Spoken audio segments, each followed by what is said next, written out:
Welcome to the second session of Creativity and Innovation. The title and the topic which I'll be discussing is relating to Indian arts, its nature and scope. And we shall also discuss about the purpose of art and its importance. The concept of art. Earlier, the term was used to refer to any skill or mastery in creating something unique and special. It can be creating an object or while giving a performance. But in Indian tradition, there is a mention of 64 kinds of arts. Apart from the arts such as dance, painting, and sculpture, the activities such as cooking, garlanding, art of making ornaments, preparing perfumes, and even making different kinds of juices, sewing, solving the riddles, carpentry, reading, and all such activities were brought under the category of art. Later, five arts among them were called as Lalit Kala, fine arts pertaining to music, dance, theatre, painting, and architecture. Include sculpture also. Rest of the other forms of art were known as Kushala art or Astakala, regarded as craft that later got the recognition as decorative arts. When a box is created exclusively by an artist and placed in a museum or collected by an art collector, it is considered as an art object. The skill of creating the box is treated as craftsmanship. In the early stages of human development, art was expressed in a natural way to worship God or to decorate the places where they used to live or even to celebrate an event. As the society progressed, art was brought under training and study. In course of time, the art practices and the products of arts handed down for generations. Some of those are for centuries and some are even for millennia old. Through such fine expressions and by creating objects in certain ways, they became established practices. Such practices were recognized as art traditions. These traditions are modified or changed owing to changes in the taste of people who belong to a particular period of time. Such changing features bring particular style of art. Art history studies the reasons for such changes in their stylistic art feature practiced in a particular time of history. Aesthetics is a subject which studies the principles that govern the expression in art and theories of art. Art criticism is the analysis of art which bridges the gap between the art, the viewer, and the society. So, in the field of art, people can choose professions like artist, performer, designer, art collector, art historian, and art critic, or even art interpreter. In this way, art world is expanding. We will explore more later. So let's discuss about the purpose of art, which can be discussed in two forms, that is functional and non-functional. So as I mentioned, there are 64 branches of fine arts.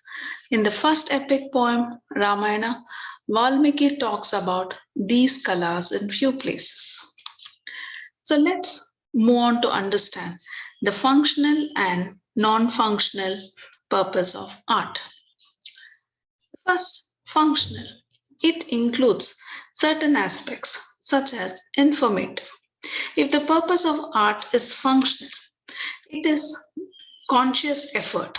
Often, artists to respond to the needs. If the picture is used for bringing social change, the art should have a theme.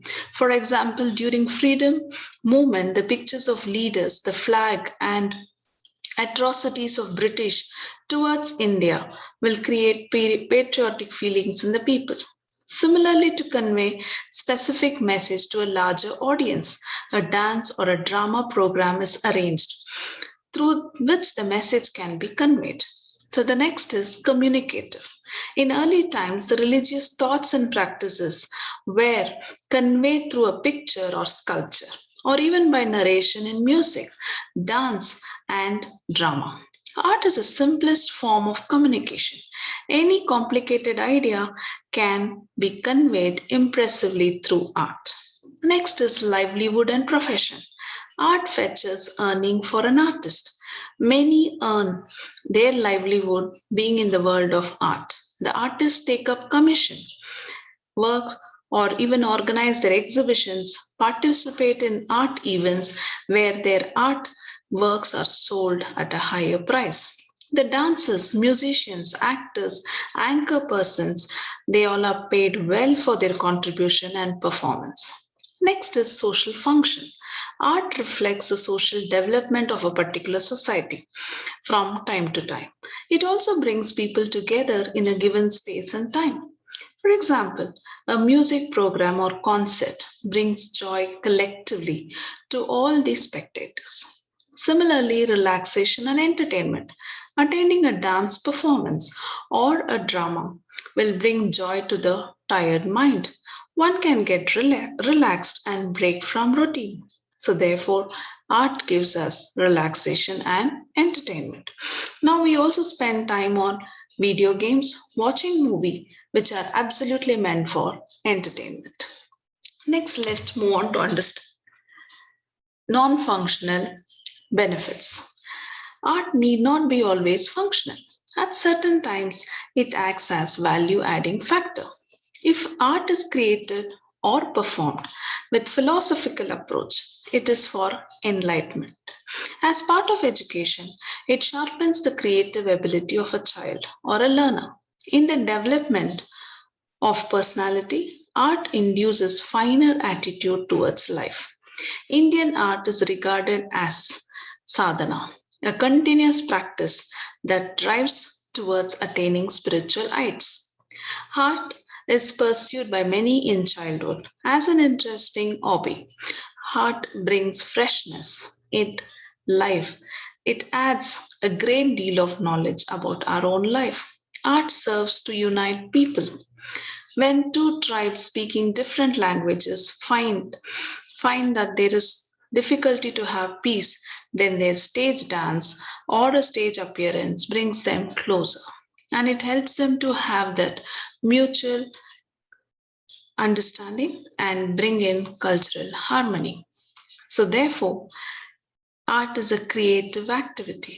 By learning one or different arts, creativity of a person can be enhanced because art is an expression which needs to be felt and it can be expressed in different ways in different types. So, therefore, these are the aspects relating to the scope and purpose of art. Thank you all.